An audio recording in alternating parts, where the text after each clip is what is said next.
The text message arrived at 11:47 p.m. on a Tuesday. Pack your things. You have 24 hours to leave my house. Don't make this harder than it needs to be, Patricia. I stared at my phone in the darkness of what had been my bedroom for the past 15 years, my hands trembling as I read those words again. The sender? Emma Richardson, the scared, broken 7-year-old I'd pulled from foster care, who I'd raised as my own daughter for the past 18 years. The same Emma who, just 3 days earlier, had inherited $33 million from her estranged biological grandfather.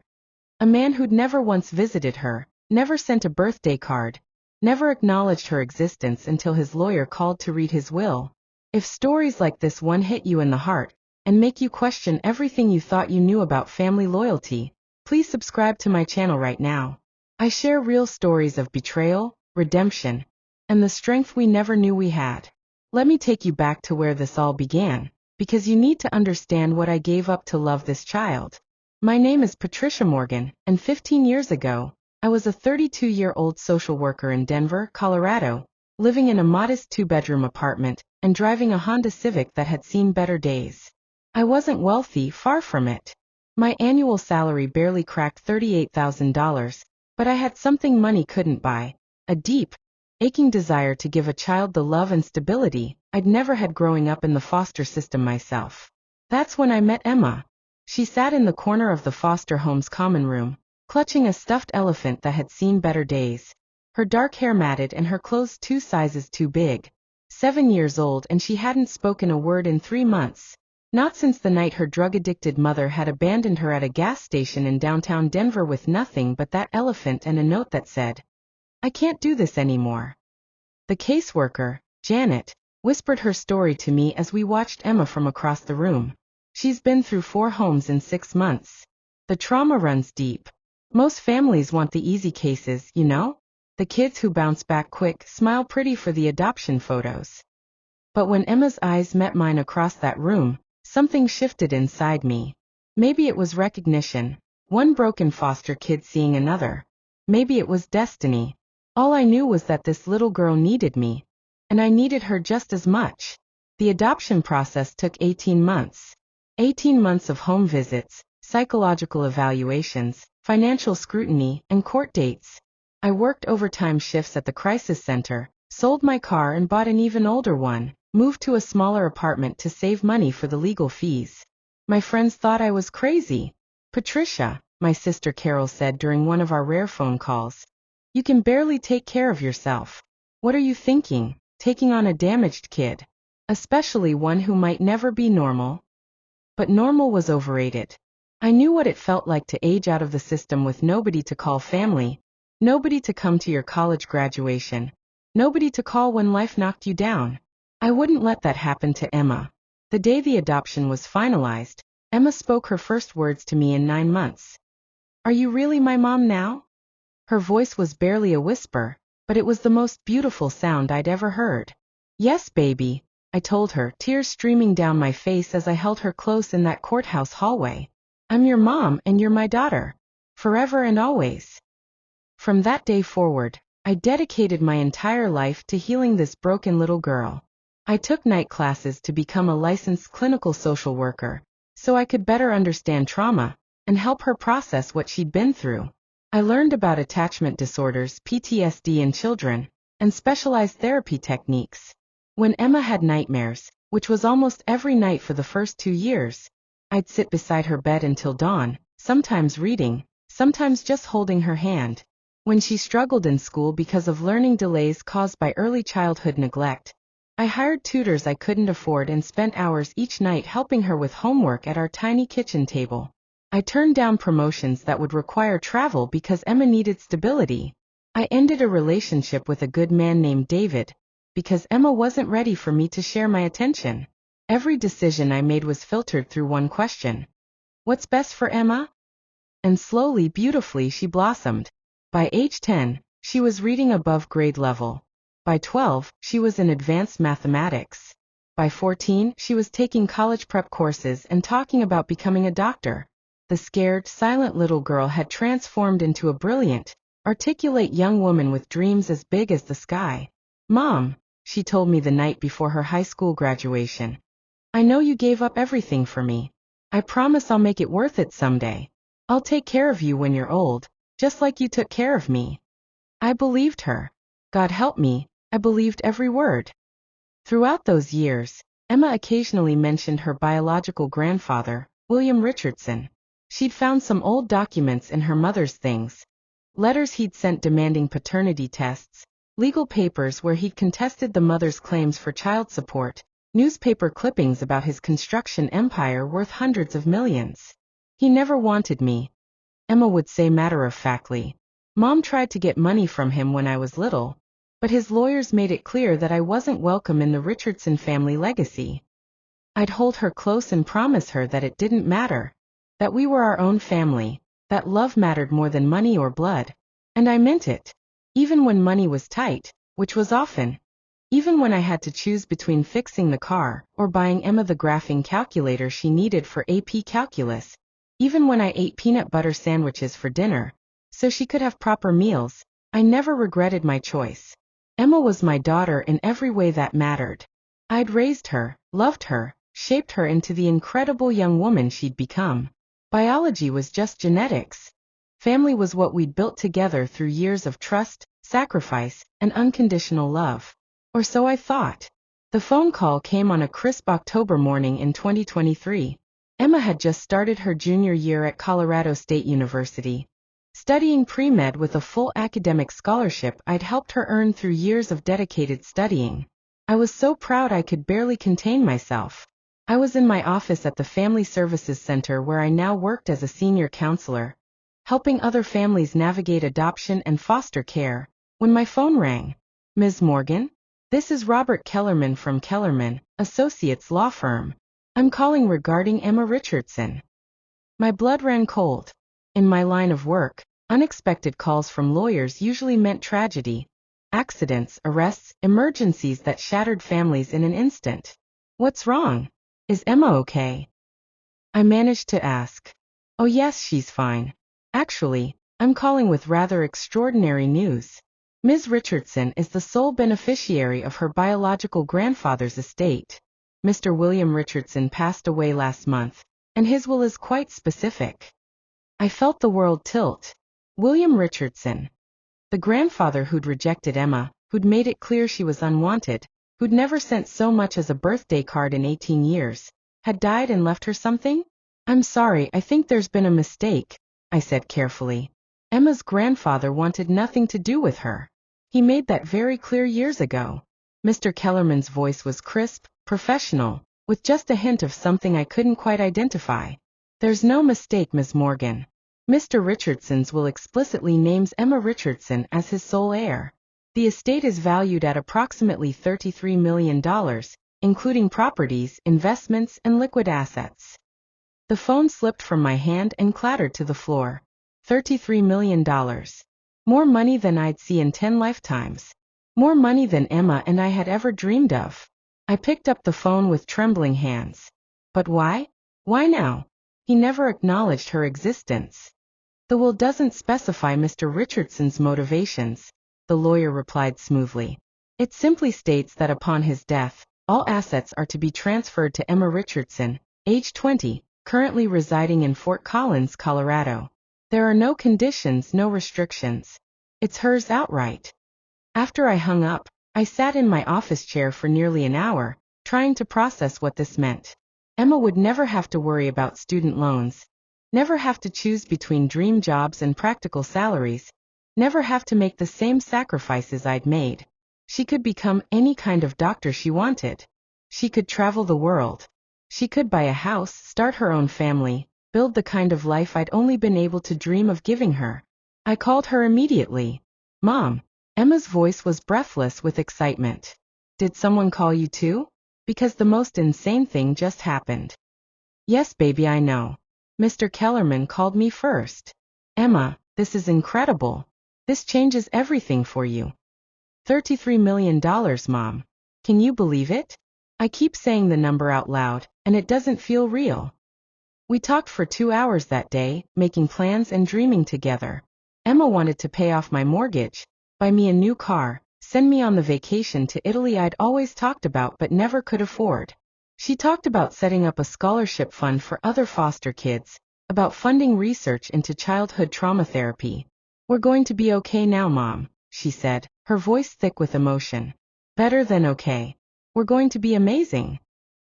For the first time in my adult life, I went to sleep that night without worrying about money, without calculating bills and paychecks in my head, without that constant low-level anxiety about what would happen if my car broke down, or if I got sick and couldn't work.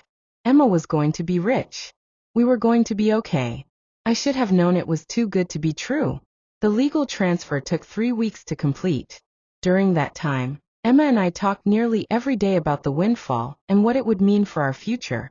She was so excited, so generous in her plans for both of us. I've been thinking, she told me during one of our calls, maybe I should take a gap year before medical school. With this money, I could travel, do volunteer work, really figure out what I want to specialize in. And you could come with me. We could see Europe together, maybe spend a month in France like you always wanted. My heart swelled with love for this incredible young woman I'd raised. Even with more money than she could spend in a lifetime, her first thoughts were about experiences we could share, ways we could grow together. But as the weeks passed and the inheritance became real, with lawyers and accountants and financial advisors entering Emma's life, I started noticing subtle changes. It began with the phone calls becoming less frequent. Where Emma used to call me every other day just to chat, now several days would pass between conversations. When I'd call her, she often seemed distracted, mentioning meetings with wealth management firms or property assessors. Sorry, Mom, I can't talk long, became a common refrain. I have a conference call with the investment team in 10 minutes. Investment team. My 20-year-old daughter, who 3 weeks earlier had been clipping coupons and buying generic cereal, now had an investment team. Then there were the new friends. Emma had always been somewhat reserved, close to just a few people from high school and a couple of study partners from college. Suddenly, her social media was filled with photos of people I didn't recognize. Sophisticated-looking young adults at expensive restaurants, charity galas, exclusive events. Who are all these new people? I asked during one of our increasingly brief phone calls. Oh, just some friends I've met through the lawyers and financial advisors, Emma said casually. A lot of them come from families with money. They're helping me navigate this whole new world, you know? Teaching me about high-end investments, charity boards, that kind of thing. Something cold settled in my stomach, but I pushed it aside. Emma was smart, responsible. She wouldn't let new wealth change who she was at her core. This was just an adjustment period. But then came the day she called to tell me she was dropping out of college. What? I nearly dropped the phone. Emma, you're so close to finishing your degree. You've worked so hard. Mom, I don't need a degree anymore, she interrupted, her voice taking on a patience that felt condescending. I have more money than most doctors will make in their entire careers. I can do so much more good by funding medical research than by being just another doctor. But being a doctor was your dream, I said, my voice cracking. You used to fall asleep reading medical journals. You've talked about helping children with trauma since you were 15. Dreams change, Mom. I'm thinking bigger now. Global impact instead of individual patients. The words hit me like ice water. This wasn't the Emma I'd raised, the girl who'd cried when we had to put our elderly neighbor's cat to sleep, who'd volunteered at the children's hospital every weekend throughout high school because she wanted to comfort scared kids the way no one had comforted her. Emma, I think maybe you should slow down a little, I said carefully. This is a huge change in your life. Maybe some counseling would help you process. I don't need therapy, Mom. Her voice was sharp now, nothing like the gentle daughter who'd thanked me just months ago for all my sacrifices. I need you to trust that I can make my own decisions. I'm not a little girl anymore. After that conversation, the calls became even less frequent. When we did talk, Emma seemed distracted, dismissive of my concerns, and increasingly irritated by what she called my worrying. I told myself it was temporary. Adjustment. Growing pains. The Emma I'd raised was still in there somewhere. She just needed time to find her balance in this new reality. I was so naive. 3 months after inheriting the money, Emma called to tell me she'd bought a house. A house. I was stunned. But Emma, you're only 20. Don't you think renting might be smarter until you figure out? I bought a mansion actually, she said, and I could hear the smile in her voice. 6 bedrooms, 8 bathrooms, indoor pool, tennis court. It's in Cherry Hills Village. Cherry Hills Village, the most exclusive neighborhood in Denver, where houses regularly sold for multiple millions. Where senators and tech billionaires and old oil money live behind gates and manicured lawns. How much did it cost? I whispered. 4.7 million. But Mom, you should see it. It's like something out of a magazine. And the best part is, there's plenty of room for you. I had the real estate agent show me which bedroom would be perfect for you. It has its own bathroom and a little sitting area where you could read. Relief flooded through me. She still wanted me in her life. She was still my daughter, still thinking of our future together. When do you want me to move in? I asked. Well, I need to get settled first, Emma said. Get the furniture arranged, hire some staff. Give me a few weeks to get organized, and then we can talk about timing. A few weeks turned into a few months. Every time I brought up visiting the new house or discussing when I might move in, Emma had reasons why it wasn't a good time. She was renovating. She was traveling. She was hosting important business meetings. Meanwhile, I was still living in the same small apartment I'd had for 12 years, still driving the same 10-year-old Toyota, still working at the Family Services Center because Emma kept saying we should wait and see about my financial situation. I want to make sure everything is properly structured through trusts and tax planning, she'd say when I gently asked about the help she'd promised. My financial advisors say we need to be strategic about large gifts to avoid unnecessary taxes. It sounded reasonable. It sounded responsible. It sounded like the smart, careful daughter I'd raised. It was all lies. 6 months after the inheritance, Emma invited me to a housewarming party at her new mansion. I was so excited I could barely sleep the night before. Finally, I'd get to see this new life she was building, meet these new friends she'd been spending time with, and maybe, hopefully, we could return to the close relationship we'd always had. I spent my entire paycheck on a new dress, something elegant enough for Cherry Hills Village, but not so expensive that I'd have to eat ramen for a month. I had my hair done at a salon for the first time in 3 years. I wanted to make a good impression on Emma's new social circle. The house was breathtaking. Absolutely breathtaking.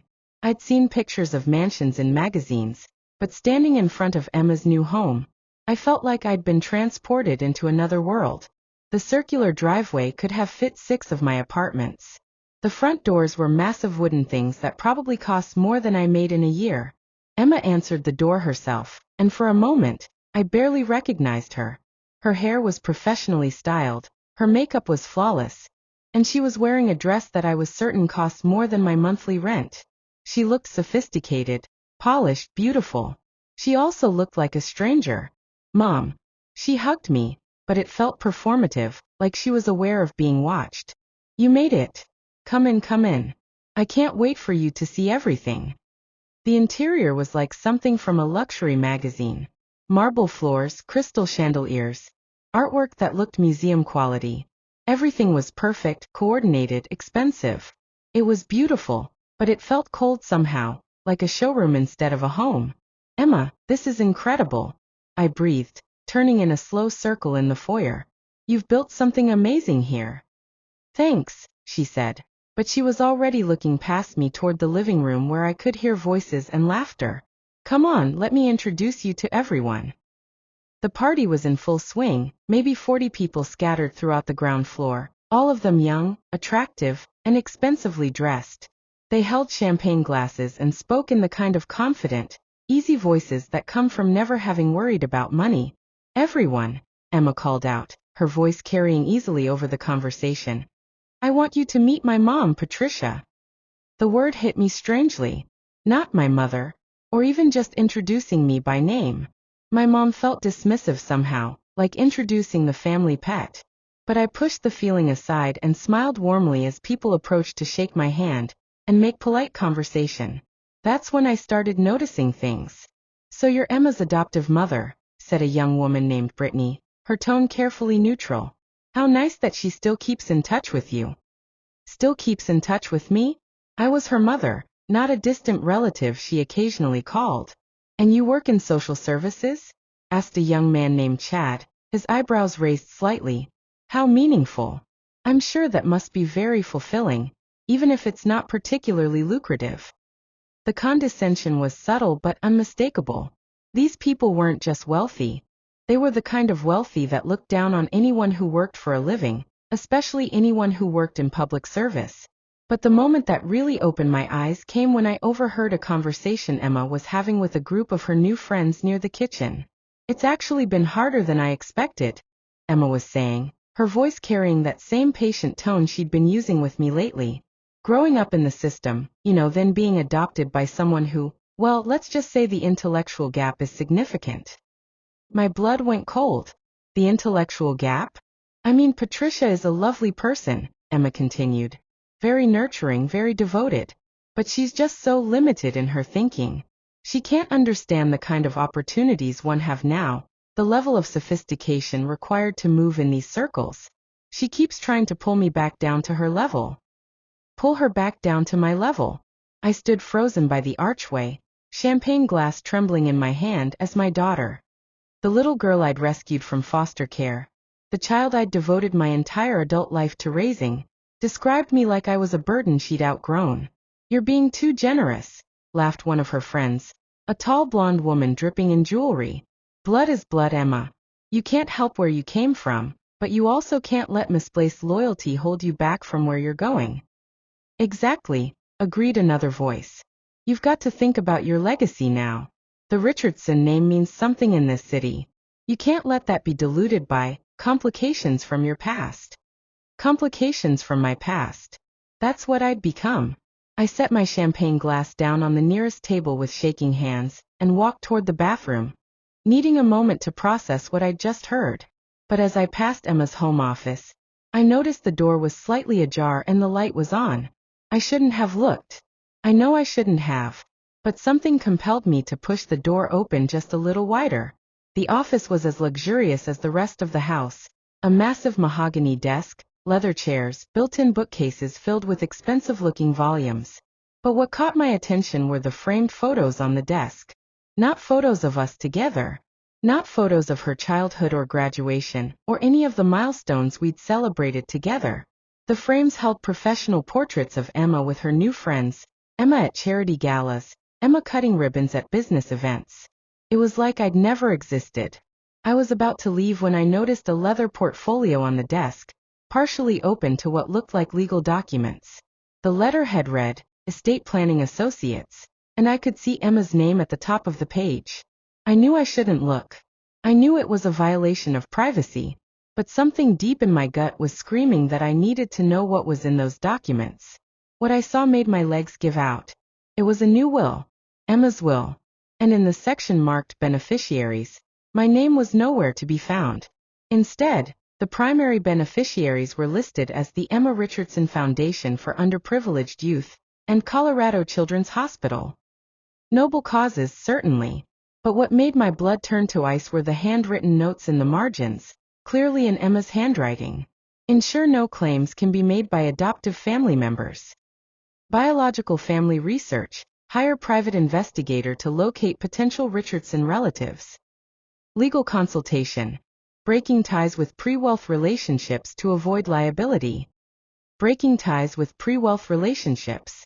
I was a pre-wealth relationship. I closed the portfolio with shaking hands and made my way back to the party. But everything had changed. I saw Emma's new friends with different eyes. They weren't just wealthy and sophisticated. They were predators who'd identified a vulnerable young woman with sudden wealth, and had moved in to isolate her from anyone who might question their influence. And Emma was letting them. More than letting them.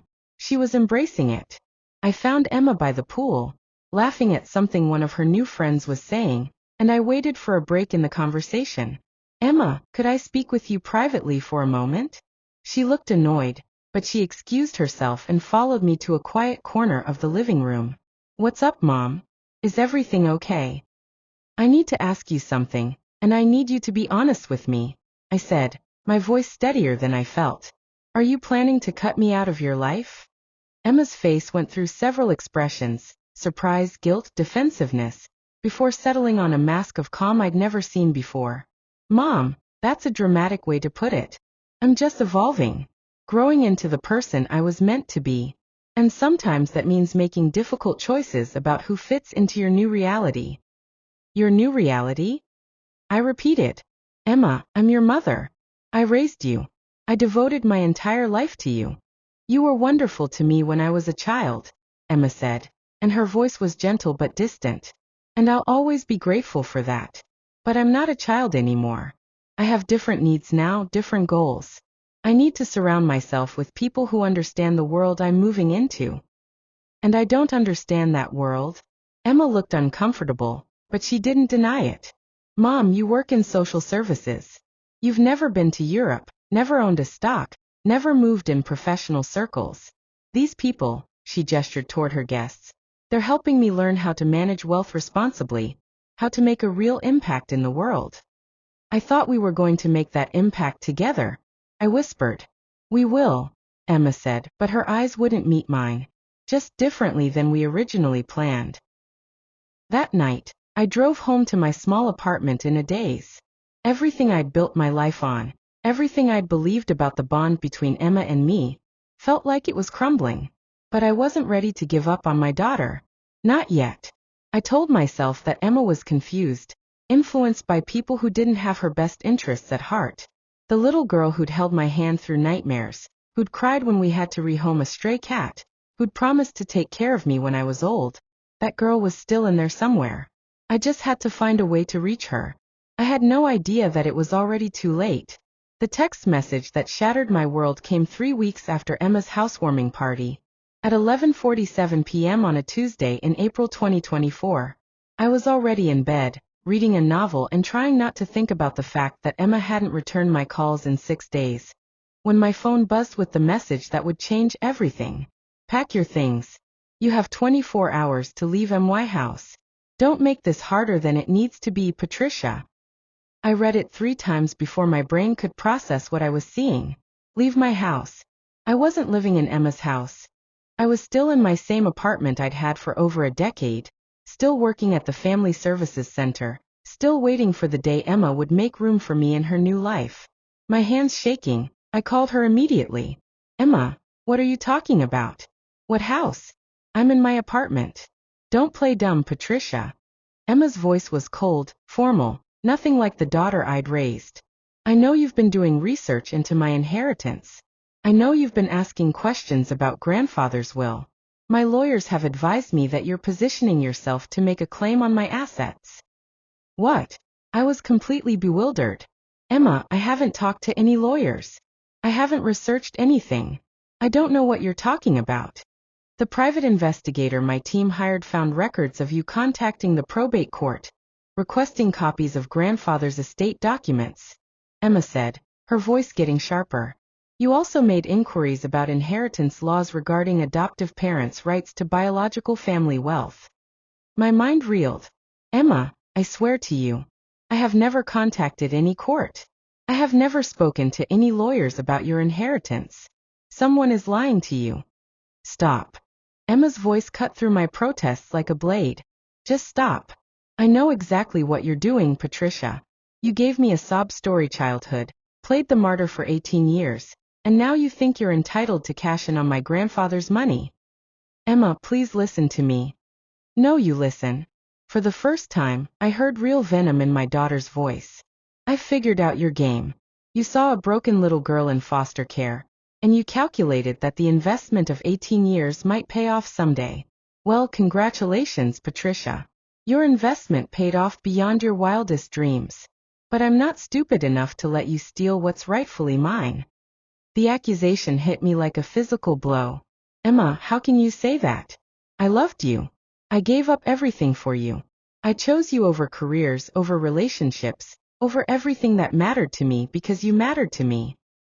Right. And now you want your payment. Emma's laugh was bitter and cold. Well, here's the thing, Patricia. You're not my real mother. You never were. You were just a temporary caretaker, until I was old enough to claim my real family's legacy. And that time has come. The words felt like knives in my chest. I am your real mother, I said, my voice breaking. I'm the one who held you when you cried. I'm the one who taught you to ride a bike. I'm the one who sat in every parent-teacher conference, who helped you with homework, who celebrated every achievement. You did what you were paid to do, Emma interrupted. You got monthly checks from the state for fostering me. And then you got the satisfaction of playing savior to a poor little foster kid. But that doesn't make you my mother, Patricia. DNA makes you my mother. And my real family, the Richardson family, that's where I belong. Your real family? I was crying now, not caring how it sounded. Emma, your biological grandfather rejected you. He wanted nothing to do with you your entire life. I'm the one who wanted you. I'm the one who chose you. He left me $33 million, Emma said flatly. I'd say that's a pretty clear statement of where I belonged all along. So that's it, I whispered. 18 years of being mother and daughter, and now you're throwing it all away for money? I'm not throwing anything away, Emma said, and for just a moment her voice softened slightly. Patricia, you did your job. You kept me safe until I was old enough to claim my inheritance. And I'm grateful for that, I really am. But that job is over now. My job. The words came out as barely a whisper. Emma, you were never a job. You were my daughter. You are my daughter. No, Emma said firmly. I was your charity case. And now I'm a Richardson. I have real family to think about now. Family that comes with responsibilities and legacies and expectations you could never understand. What real family? I asked desperately. Emma, your grandfather is dead. Your biological mother abandoned you. I'm your family. I've hired genealogists, Emma said. The Richardson family tree is extensive. I have cousins, second cousins, distant relatives who are part of Colorado's most prominent families. People who understand what it means to carry the Richardson name. People who can guide me in managing this legacy properly. People who want your money, I said bluntly. People who have money, Emma corrected. People who don't need anything from me except the honor of welcoming me into the family I was always meant to be part of. I was silent for a long moment, trying to process this complete transformation of the child I'd raised. Finally, I asked the question that had been burning in my chest. Emma, do you love me at all anymore? The pause that followed was the longest of my life. Patricia, Emma said finally, I appreciate everything you did for me when I was young. But love isn't enough anymore. I have to think bigger than personal feelings. I have a responsibility to use this wealth properly, to honor my grandfather's legacy, to build something meaningful with the Richardson name. That's not an answer. Another pause. Then, I have to go. I have a meeting with my attorneys in the morning about establishing the foundation. Please don't make this harder than it needs to be. Emma, wait. But the line was already dead. I sat in my bedroom, staring at my phone, trying to understand how the little girl who used to crawl into my bed during thunderstorms had become this stranger who spoke about our relationship like it was a business transaction that had reached its completion date. That's when I realized that everything Emma had said was based on lies someone had told her about me. I had never contacted any court. I had never spoken to any lawyers about her inheritance. I had never even thought about making a claim on her money. It was hers, earned through the suffering she'd endured as a child, inherited from a grandfather who'd finally done one decent thing in his treatment of her. But someone had convinced her otherwise. Someone had planted evidence, created false records, manufactured a narrative that made me look like a gold digger who'd spent 18 years positioning myself to steal from her. The question was, who would do such a thing and why? As I lay awake that night, staring at the ceiling of the small apartment where I'd dreamed of the day Emma and I would build a better life together, I realized that my daughter hadn't just inherited money. She'd inherited enemies. People who wanted to control her wealth, by isolating her from anyone who might question their motives. And I was their biggest threat, because I was the only person in her life who loved her more than I loved her money. By morning, I knew what I had to do. I was going to find out who was manipulating my daughter, and I was going to prove my innocence. Even if Emma never forgave me, even if I never got my daughter back, I couldn't let her be destroyed by people who saw her as nothing but a bank account with legs. I'd spent 18 years protecting Emma from the world. It was time to protect her from herself. The next morning, I called in sick to work for the first time in 3 years and drove straight to the Jefferson County Courthouse. If someone had created fake records showing that I'd requested Emma's inheritance documents, I needed to see exactly what those records looked like and figure out how they'd been fabricated. The clerk at the probate records office was a kind woman named Margaret, who'd been working there for over 2 decades. When I explained that someone had told my daughter I'd been requesting records about her grandfather's estate, Margaret looked genuinely confused. "Honey, I know everyone who comes through here asking about high-profile estates," she said, pulling up the computer records.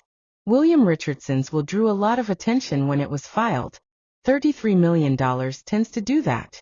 But I can tell you with absolute certainty that you've never set foot in this office." She turned her computer screen toward me, showing the log of everyone who'd requested documents related to William Richardson's estate. There were several names, reporters, distant relatives, legal firms, but Patricia Morgan wasn't among them. "But someone told my daughter they had records of me making these requests," I said, my confusion growing. Margaret frowned and pulled up another screen.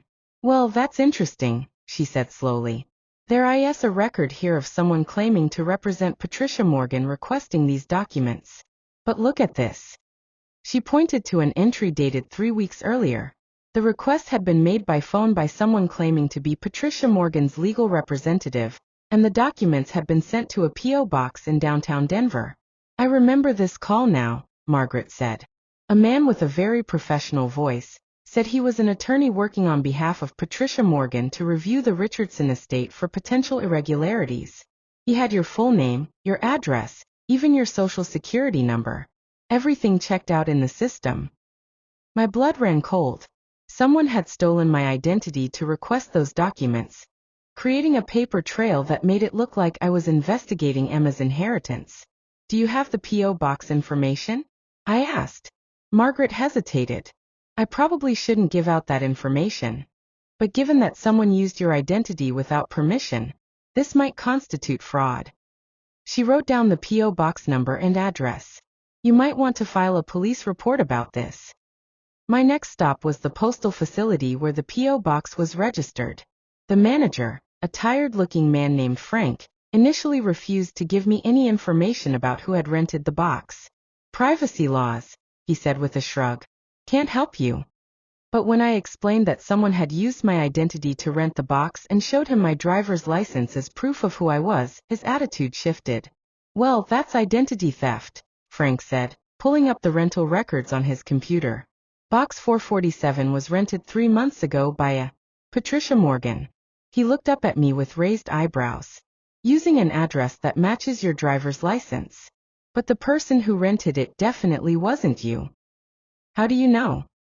"Because I was working the counter that day, and the person who rented this box was a middle-aged man in an expensive suit. Very polished, very professional. Said he was renting it on behalf of his client for confidential legal correspondence." Frank pulled up the security footage from that day, and we watched as a distinguished-looking man in his 50s filled out the rental paperwork. He had salt and pepper hair, wore an expensive suit, and moved with the kind of confidence that came from money and power. "Do you recognize him?" Frank asked. I studied the grainy footage, but the man was a complete stranger to me. However, something about his appearance nagged at me. He looked like the type of person who'd been at Emma's housewarming party, polished and wealthy and dismissive of people like me. "Can I get a copy of this footage?" I asked. "For identity theft?" "Absolutely."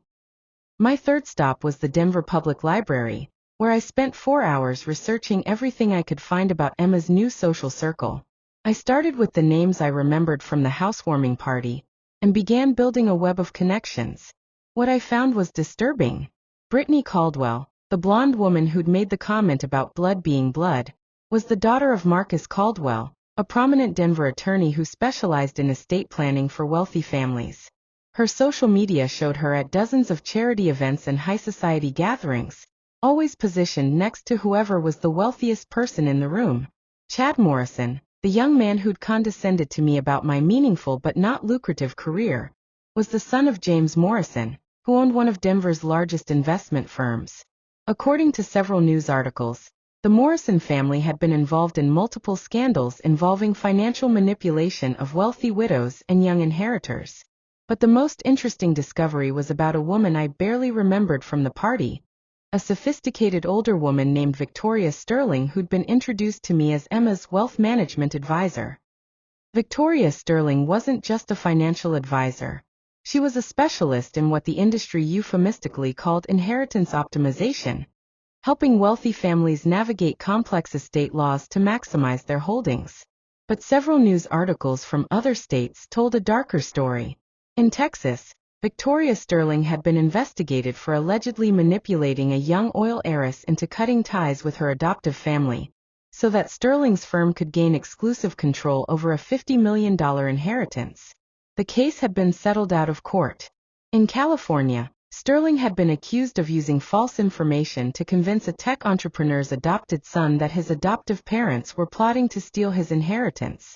Again, settled out of court, but only after Sterling's firm had collected over $2 million in management fees. The pattern was clear. Victoria Sterling specialized in isolating young, wealthy inheritors from their families and support systems, making them dependent on her firm for guidance, and, more importantly, financial management. And now she had her hooks in Emma. I printed out everything I could find and drove straight to Emma's mansion in Cherry Hills Village. I had to make her see what was happening, had to show her the evidence before these people could do any more damage to our relationship. But when I rang the doorbell, it wasn't Emma who answered. It was Victoria Sterling herself. "Patricia," she said with a cold smile, "we've been expecting you." Victoria Sterling looked exactly like what she was, a predator dressed in designer clothes. She was probably in her mid-50s, with perfectly styled silver hair, expensive jewelry, and the kind of confident smile that never quite reached her eyes. "I'm here to see my daughter," I said, trying to keep my voice steady. "Your daughter isn't available at the moment," Victoria replied smoothly. "But since you're here, perhaps we could have a conversation. I think it might be illuminating for both of us." She stepped aside to let me into Emma's house, and I found myself in the same foyer where I'd felt so proud just a few weeks earlier. Now it felt like walking into a trap. "Emma is meeting with her attorneys about the restraining order," Victoria said casually as she led me into the living room. "We felt it was necessary given your increasingly erratic behavior." "What restraining order?" My heart started pounding. "I haven't done anything." "Haven't you?" Victoria settled into one of Emma's expensive leather chairs, and gestured for me to sit across from her. "Fraudulently requesting court documents using Emma's identity? Hiring private investigators to dig into her inheritance? Making threatening phone calls to her financial advisors?" Each accusation hit me like a physical blow. "None of that is true. I can prove." "Can you?" Victoria smiled that cold smile again. "Because I have documentation showing otherwise. Phone records, paper trails, witness statements. It's really quite thorough." I stared at her, finally understanding the scope of what had been done to me. "You created all of it. You manufactured evidence to make Emma think I was trying to steal from her." "I protected a vulnerable young woman from a predatory relationship," Victoria said calmly. "Emma came to me confused and frightened about the ways people might try to take advantage of her new wealth. When we investigated her background, we discovered some very concerning patterns." "What patterns?" Victoria opened a leather portfolio and began reading from it as if she were presenting evidence in court. "Patricia Morgan, age 47, has worked in social services her entire career despite having the education and intelligence to pursue more lucrative fields. She specifically sought out foster children from wealthy biological families. She has never married or had biological children of her own, suggesting an inability to form normal family attachments." "That's not." I started to protest, but Victoria held up a hand to silence me. She spent 18 years positioning herself as Emma's savior, creating an artificial dependency that would make Emma feel obligated to support her financially. She deliberately sabotaged Emma's relationships with peers and romantic interests to maintain psychological control. And the moment Emma inherited significant wealth, Patricia began making moves to establish legal claims on those assets. I sat in stunned silence as Victoria painted a picture of me that was so twisted, so completely wrong, and yet so carefully constructed that I could see how someone might believe it. You're describing a completely different person, I said finally. Emma knows who I am. She knows I love her. Does she? Victoria leaned forward slightly.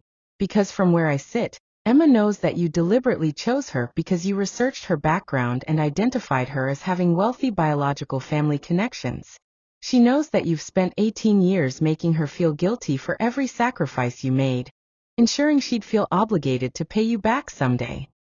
That's not true, I whispered, but even as I said it, I could imagine how my actions might be twisted to support that narrative. How my working overtime to pay for Emma's tutoring could be reframed as an investment. How my choosing her over romantic relationships could be portrayed as manipulation rather than love. The truth, Patricia, is that you're exactly the kind of predator that wealthy young people need to be protected from, Victoria continued.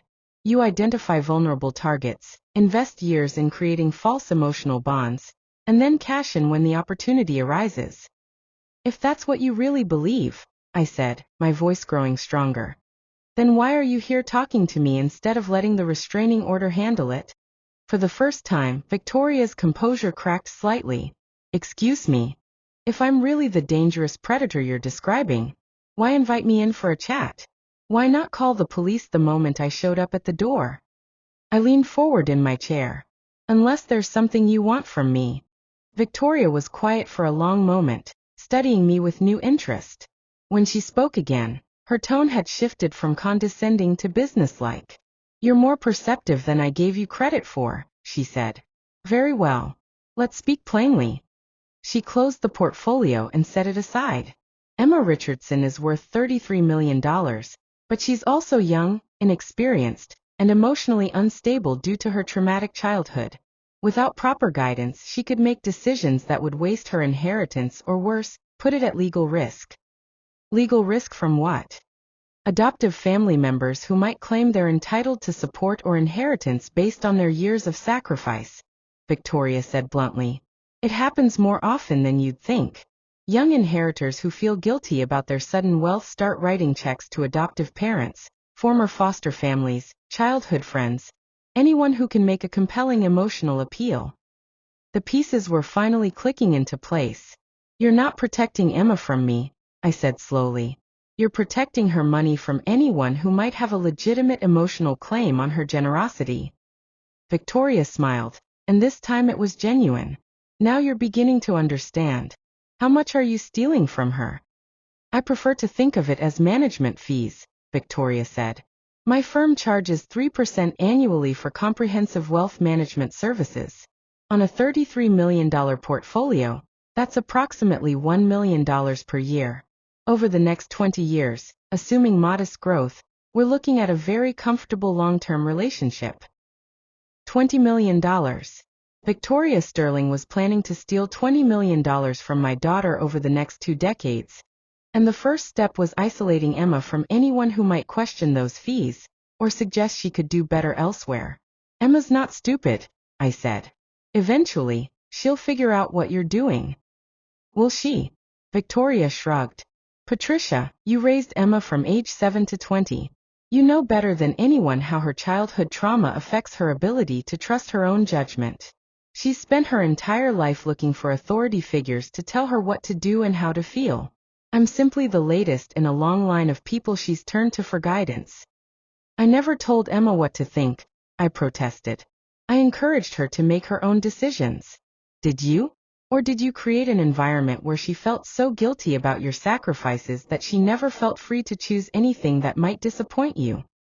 Victoria's voice was sharp now. Emma told me about the boyfriend you didn't like, the college she wanted to attend that you thought was too far away, the career paths you subtly discouraged because they wouldn't leave time for taking care of you in your old age.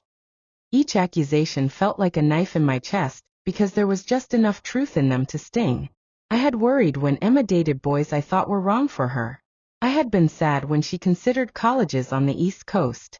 I had hoped that her future would include taking care of me, the way families take care of each other. But Victoria was twisting normal parental concern into something sinister. And I could see how Emma might be convinced to view our entire relationship through that distorted lens. What do you want from me? I asked. I want you to disappear, Victoria said simply. Permanently. No more phone calls, no more attempts to contact Emma, no more surprise visits. In exchange, I'm prepared to offer you a one-time payment of $50,000. Enough to relocate somewhere far from Denver and start over. You want to pay me to abandon my daughter? I want to pay you to stop interfering in Emma's healing process, Victoria corrected. Patricia, whether you're willing to admit it or not, your presence in Emma's life is holding her back from becoming the person she was meant to be. Every time she sees you, she's reminded of poverty, trauma, and limitation. She needs to be around people who can help her embrace her new reality. I stared at this woman who'd spent months destroying the relationship I'd built over 18 years, and I felt something cold and hard settle in my chest. No, I said simply. No, I won't take your money, and no, I won't disappear from Emma's life. She's my daughter, and I love her, and I'm not going to let you steal her future so you can line your own pockets. Victoria's mask finally slipped completely, and I saw the calculating predator underneath. Patricia, you need to understand something. I have resources you can't imagine. I have lawyers, private investigators, and connections throughout this city. If you try to fight me, I will destroy you. Maybe, I said, standing up from the chair. But I won't make it easy. As I walked toward the door, Victoria called after me. Emma doesn't want you in her life anymore, Patricia. Even if you prove that I'm everything you think I am, that doesn't change the fact that she's outgrown you. I paused at the front door and turned back to face her. Then let her tell me that herself. Without your coaching, without your lies, without your manufactured evidence. Let Emma and I have one honest conversation, and I'll accept whatever she decides. Victoria laughed. That's never going to happen. We'll see, I said, and walked out of my daughter's house for what I thought might be the last time. But I was wrong about one thing. It wasn't the last time I'd be in that house. 5 days later, I'd be back. And this time, Emma would be the one begging. 4 days after my confrontation with Victoria Sterling, I threw myself into research with the intensity of someone whose life depended on it, because in many ways it did. I used every resource available to me. Public records, social media, professional databases I had access to through my work in social services, and the network of former colleagues who'd moved into related fields like law enforcement and private investigation. What I discovered was that Victoria Sterling and her associates had made one crucial mistake. They'd gotten greedy. The pattern I'd identified in Texas and California wasn't just happening in those states. Over the past decade, Victoria's firm had targeted at least a dozen young inheritors across the western United States, always using the same playbook. Identify vulnerable heirs, isolate them from existing support systems, manufacture evidence of financial threats from family members, and then position themselves as the only trustworthy advisors. But their latest scheme was their most ambitious yet, and their sloppiest.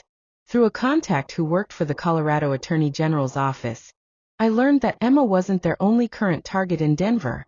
They'd simultaneously been working on 2 other cases. A young woman who'd inherited her grandmother's real estate empire, and a tech entrepreneur's son who'd received a $15 million settlement from a class action lawsuit. The problem was that they'd used the same private investigator to create false evidence in all 3 cases, the same law firm to file restraining orders for all 3 families, and the same P.O. box system to manufacture fake paper trails for all 3 targets. When you're stealing from one person, you can be meticulous. When you're running the same con on 3 marks simultaneously, you start cutting corners. My breakthrough came on Thursday afternoon, when my friend Maria Santos, a detective with the Denver Police Department's Financial Crimes Unit, called me with interesting news. Patricia, that information you gave me about the identity theft? We've been investigating similar complaints from 2 other families in the metro area. Same MO, same fake document requests, even the same P.O. box facility. What are you telling me, Maria? I'm telling you that what happened to you isn't an isolated incident. It's part of a larger pattern of financial fraud targeting wealthy young adults. We've been building a case, and your information might be the missing piece we needed. That evening, Maria came to my apartment with a thick file folder and a laptop computer. Here's what we know, she said, spreading documents across my kitchen table. Victoria Sterling's firm has been under investigation by the FBI's white-collar crime division for 18 months. They've allegedly stolen over $40 million from young inheritors in 6 different states. She opened the laptop and showed me surveillance footage from various locations around Denver. We've been tracking their activities for the past 4 months. Look at this. The footage showed Emma meeting with Victoria and her associates at expensive restaurants, law offices, and private clubs throughout the city. But what was most damaging were the audio recordings the FBI had obtained through wiretaps on Victoria's office phone. Patricia, I need to warn you that some of this might be hard to listen to, Maria said gently. But I think you need to understand exactly what was done to Emma. She played a recording dated 3 weeks after Emma had inherited the money. Victoria's voice was clear and professional as she spoke to someone identified as Marcus Caldwell, Brittany's father, the estate planning attorney. The Richardson girl is more resistant than we anticipated, Victoria was saying. She keeps talking about wanting to include the adoptive mother in her financial planning. We need to accelerate the isolation protocol. What do you recommend? Caldwell's voice asked. Full identity manipulation. Create evidence that the adoptive mother has been positioning herself to make legal claims on the inheritance. I'll have Thompson handle the document forgeries and fake investigation records. Once the girl sees proof that her mother has been plotting against her, she'll cut ties completely. My hands were shaking as I listened to them discuss destroying my relationship with Emma as casually as they might discuss lunch plans. But the recording that made me cry was from a week later, after they'd shown Emma the fake evidence.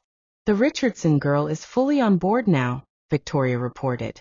She's agreed to immediate legal separation from the adoptive family, and has signed paperwork giving us exclusive management authority over the entire estate.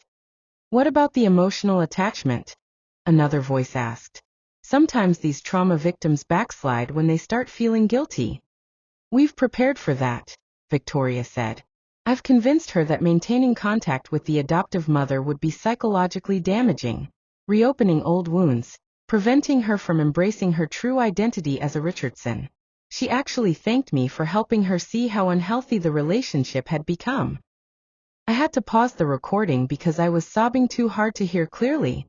Patricia, Maria said gently, there's more. And it gets worse.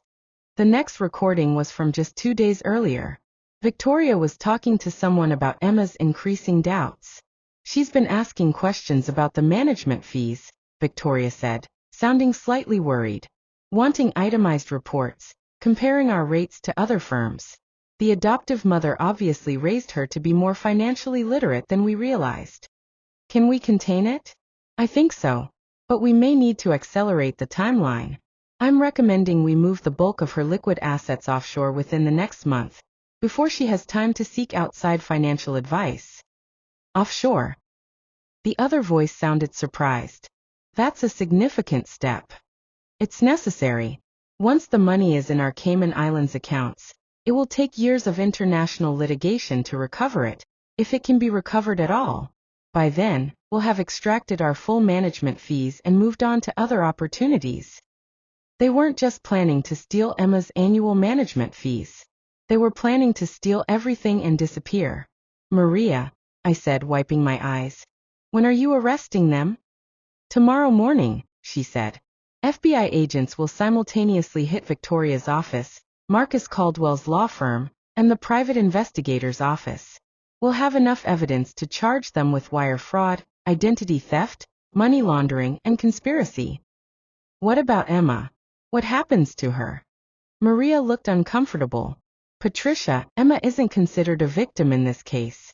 Legally, she's an adult who made voluntary financial decisions. The fact that those decisions were based on fraudulent information doesn't automatically void the contracts she signed. So she could still lose everything? Not everything, but potentially a significant portion. It depends on how much money they've already moved, and whether we can recover it through asset forfeiture. That night, I couldn't sleep. Emma was about to lose not just her money, but her faith in her own judgment, her trust in other people, and possibly her future.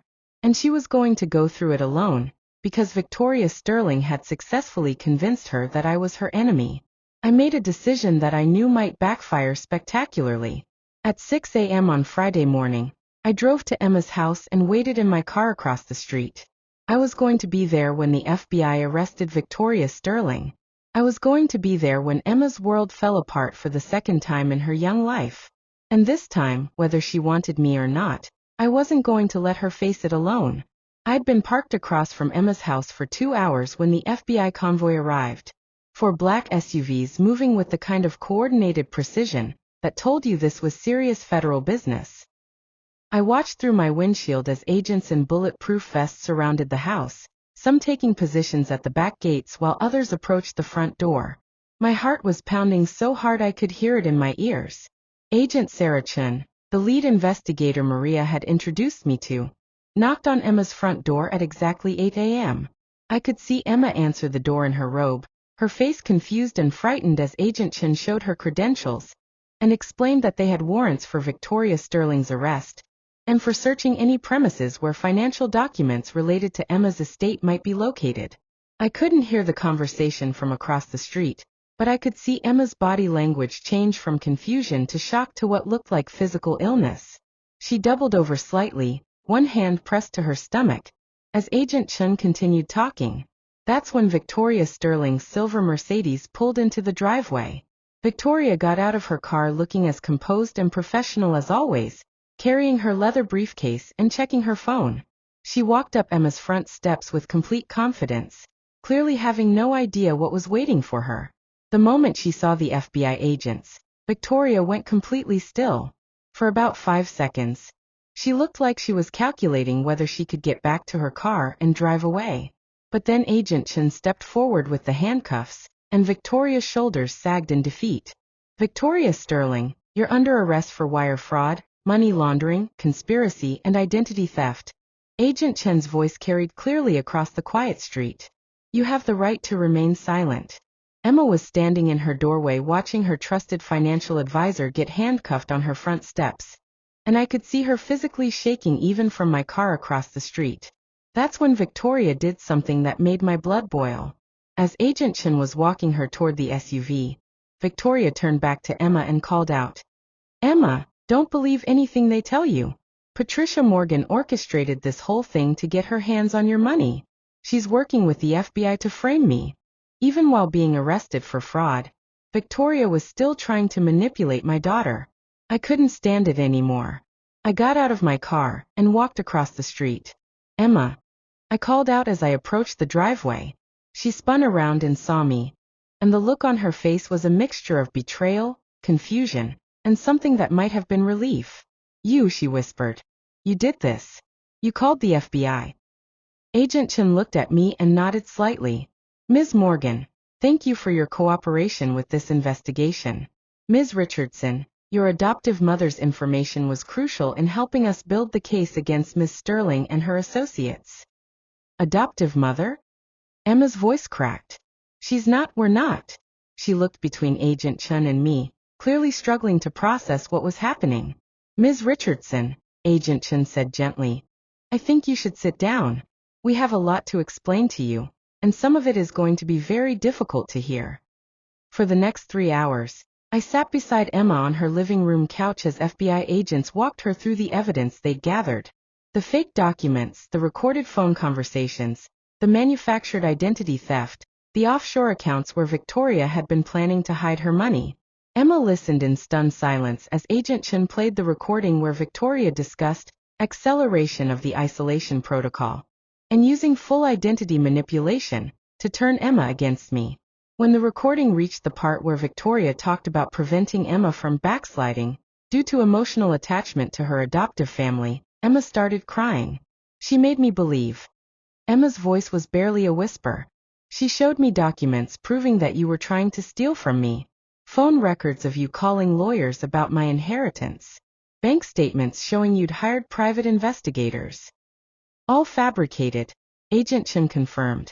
"Ms. Sterling's organization is very sophisticated in creating false evidence.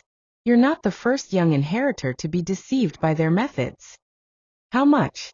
Emma asked, still crying. How much did they steal? Agent Chen looked uncomfortable. We're still working to trace all the financial transfers, but it appears that approximately $8 million was moved to offshore accounts in the past month. We're hopeful we can recover most of it through international cooperation and asset forfeiture. $8 million. Victoria Sterling had stolen $8 million from my daughter, while convincing her that I was the threat. Emma, I said softly, I never contacted any courts about your inheritance. I never hired any lawyers or investigators. I never wanted anything from your money except to see you happy and safe. Emma turned to look at me, and for the first time in months, I saw my real daughter in her eyes instead of the stranger she'd become. Mom, she whispered, what have I done? That's when she completely broke down. Emma collapsed against me, sobbing with the kind of raw grief that comes from realizing you've destroyed something precious with your own hands. I held her the way I'd held her during nightmares when she was 7 years old, rocking her gently while she cried out months of pain and confusion and regret. I'm so sorry, she kept saying. Mom, I'm so sorry. She convinced me that you were trying to use me, that everything you'd done was manipulation. She made me believe that loving you was weakness, that trusting you would ruin everything. I know, baby, I whispered, stroking her hair. I know. It's not your fault. But it is my fault, Emma said, pulling back to look at me. Even if she lied to me, even if she manipulated the evidence, I should have known better. I should have trusted you. I should have remembered who you are, who we are together. She wiped her eyes and took a shaky breath. Mom, the things I said to you on the phone, calling you a temporary caretaker, saying you weren't my real mother. I knew when I was saying it that it wasn't true. I knew it was hurting you, and I said it anyway because I was angry and scared and I wanted someone to blame for how confused I felt. Emma. No, let me finish, she said firmly.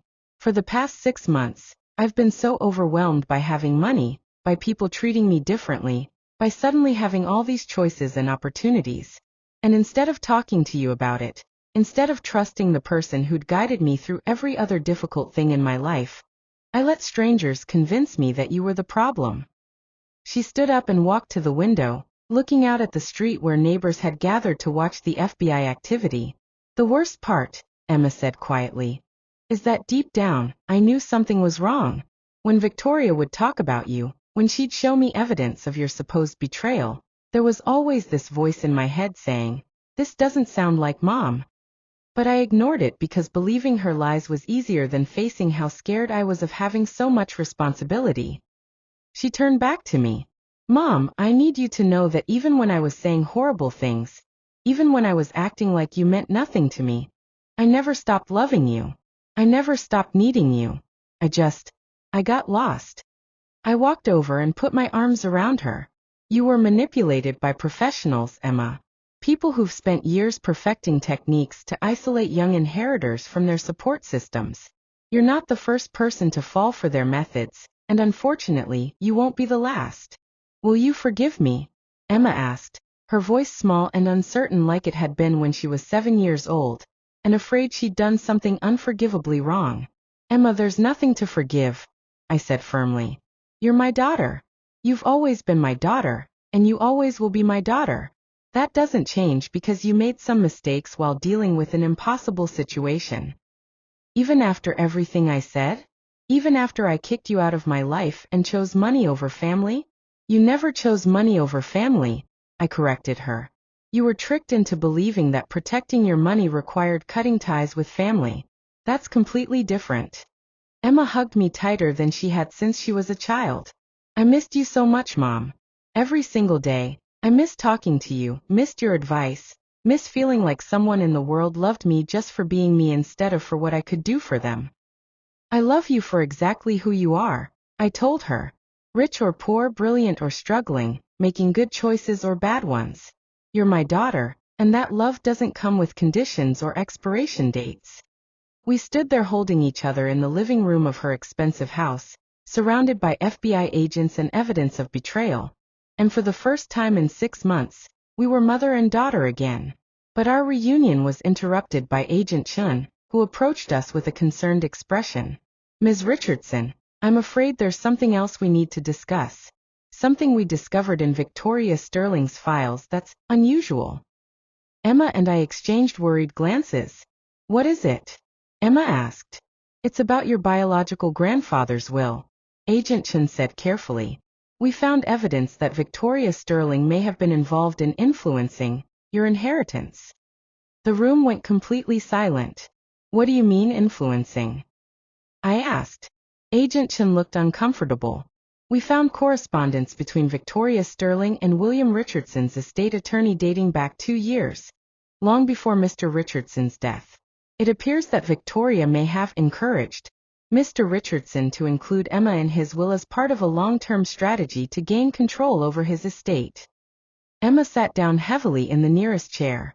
Are you saying that my grandfather didn't choose to leave me money? That Victoria Sterling manipulated him into it. We're still investigating, Agent Chen said quickly.